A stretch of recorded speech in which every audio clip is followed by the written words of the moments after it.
Hello दोस्तों। जो paper जून 2024 के लिए गेस्ट पेपर रहेगा आपका BPSC 143 state politics in India. तो दोस्तों इसमें मैंने 20 सवाल बनाए।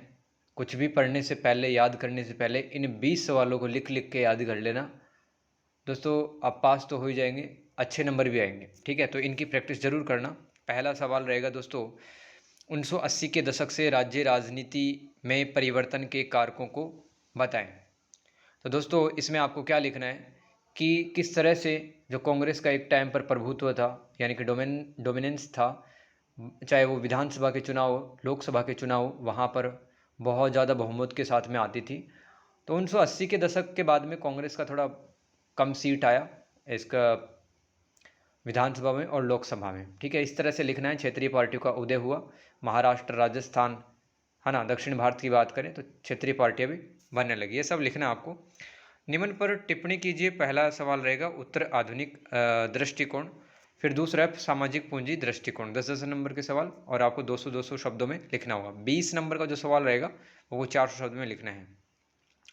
ठीक है, तीसरा सवाल है केंद्र राज्य के बीच विधायी संबंध और केंद्र राज्य के बीच प्रशासनिक संबंधों को बताएं। यहाँ पर आपको अनुच्छेद लिखने हैं, अनुच्छेद में क्या क्या लिखा हुआ है, ठीक है, वो आपको बताना है। ठीक है, दिसंबर 2023 वाले पेपर में तो आपको जीएसटी से संबंधित वित्तीय संबंध लिखने थे, लेकिन इस बार प्रशासनिक और विधायी संबंध आप याद करके जाना। क्वेश्चन नंबर 4, भारत में स्थानीय स्वशासन से संबंधित महत्वपूर्ण समितियों के बारे में बताएं। तो दोस्तों इसमें 6-7 समिति हैं, उनको आपको लिख देना है। ठीक है, जिन्होंने कहा था कि भारत में गांव के स्तर भी लोगों के पास में निर्णय लेने की शक्तियाँ होनी चाहिए। तो इसमें हमारा 73वां संविधान संशोधन हुआ, फिर 74वां संविधान संशोधन हुआ। तो समितियों के बारे में लिखना, कौन अध्यक्ष था और उनकी क्या क्या सिफारिशें थी। सिफारिश मतलब रिकमेंडेशन सरकार को।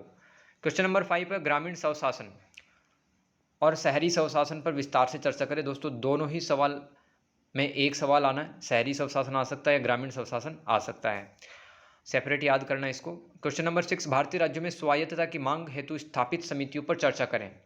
तो दोस्तों अनेक जो राज्य हैं उन राज्यों ने डिमांड उठाई कि हमें अधिक अधिकार चाहिए, चाहे वित्तीय स्तर पे हो चाहे प्रशासनिक स्तर पे हो।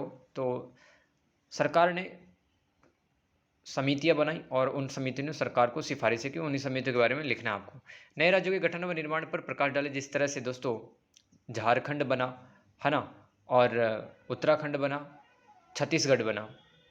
तो इनके निर्माण की प्रक्रिया कौन से राज्य से अलग हुए, कब अलग हुए और क्यों अलग हुए, ये सब लिखना आपको। पंजाब व गुजरात विकास मॉडल बताएं। तो दोस्तों पिछली बार केरल का डेवलपमेंट मॉडल आया था, इस बार पंजाब और गुजरात का याद करके जाए। पलायन के रूप बताते हैं, मतलब किन किन वजहों से पलायन होता है। पलायन मतलब माइग्रेशन, मतलब जैसे कोरोना के अंदर दिल्ली छोड़ करके चले गए थे ना मजदूर वगैरह। ठीक है, पलायन के रूप प्रकार बताने हैं, राइट। कहीं युद्ध हो जाए, कहीं कोई बीमारी फैल जाए और इसके कारणों पर चर्चा करें, तो वो बताना आपको। फिर है 10वां सवाल, राज्य में कांग्रेस प्रभुत्व की चर्चा करें। तो मतलब केंद्र में भी कांग्रेस की सरकार रही है और राज्यों में भी विधानसभाओं में कांग्रेस जीती है। तो दोस्तों वो कहलाता है कांग्रेस प्रभुत्व है। तो उस टाइम के बारे में बताना है और यहाँ पे नेताओं के नाम वगैरह भी आपको लिखने पड़ेंगे। फिर है दोस्तों चुनावी राजनीति के तरीके, पैटर्न्स पर प्रकाश डालिए। 12वां सवाल इस साल इंपॉर्टेंट है भाई ये। पिछली बार आया था 1960 के दशक और 1980 के दशक के बीच में राज्य में नेतृत्व बताए। इस बार याद करो आप, 1950 के दशक से 1960 के दशक के मध्य राज्य में नेतृत्व है। ठीक है, प्रधानमंत्री भारत के नेहरू थे और उस टाइम पे बेरोजगारी, विस्थापन की समस्याएं, भूखमरी, औद्योगिकरण नहीं था। ठीक है, ये सब भी लिखना आपको। और कांग्रेस प्रभुत्व की स्थिति में था इस टाइम पर। फिर लिखना क्वेश्चन नंबर 13, स्वतंत्रता से पहले तथा औपनिवेशिक काल के बाद में दलित आंदोलनों पर चर्चा करें। तो दलित मतलब जितने भी समाज में जो पिछड़ा वर्ग है, ठीक है, इन्होंने अपने अधिकार पाने के लिए आंदोलन किए थे, वो सब लिखना आपको। त्रिभाषा फॉर्मूला बताएं। तो दोस्तों भारत की जो नई एजुकेशन पॉलिसी आई है उसमें कहा गया है कि एक कोई भी राज्य और राज्य अपने जो पाठ्यक्रम सिलेबस है उसके अंदर 3 लैंग्वेज को सिखाएगा बच्चों को। पहली लैंग्वेज उस राज्य की होगी, दूसरी लैंग्वेज इंग्लिश होगी और तीसरी जो लैंग्वेज है वो राज्य को निर्धारित करे या फिर हिंदी सिखाएंगे। ये सब बताना आपको। फिर अब क्वेश्चन नंबर 15, निर्जातीय समूह व राजनीति पर चर्चा करें।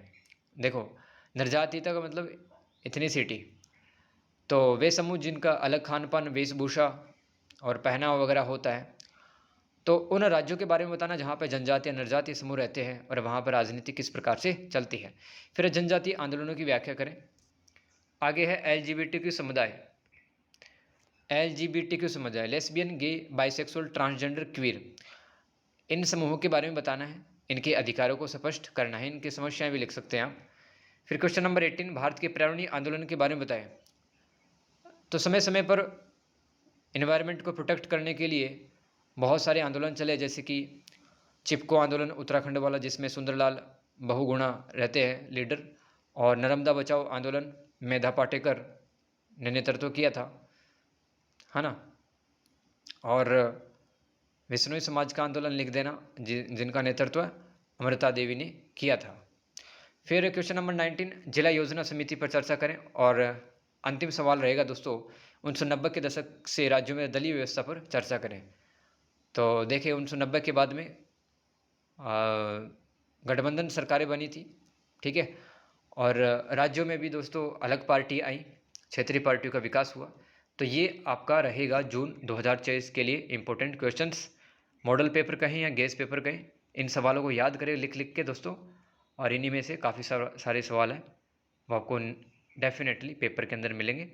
Good luck. और इनका सॉल्यूशंस है वो मैं नेक्स्ट वीडियो में डाल दूंगा, तो वो वीडियो भी देख लेना। Thank you so much, God bless you.